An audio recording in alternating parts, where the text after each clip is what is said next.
মংলা বন্দরে আউটার ও ইনার বার ড্রেজিংয়ের পর এবার পশুর চ্যানেলে সংরক্ষণ ড্রেজিং নামে একটি বড় প্রকল্প গ্রহণ করেছে বন্দর কর্তৃপক্ষ।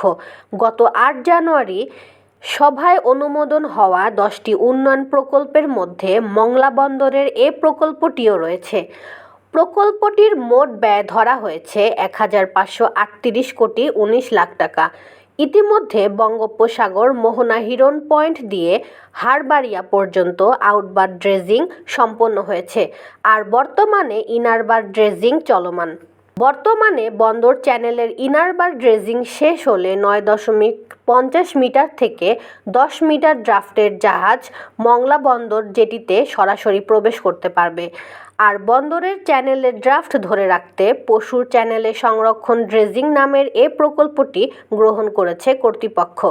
বন্দর সূত্র জানায়, নানা প্রতিবন্ধকতার কারণে ২০০২ সাল থেকে ২০০৭ সাল পর্যন্ত মৃতপ্রায় বন্দরে পরিণত হয়েছিল এই সমুদ্র বন্দরটি। সে সময় বন্দরটি অচল হয়ে পড়ার মূল কারণ ছিল বন্দরের আউটার ও ইনারবার চ্যানেলে ড্রেজিং না করা, যে কারণে ওই সময়ে চরম নাব্য সংকট দেখা দেওয়ায় জাহাজ ভিড়তে পারত না বন্দরে।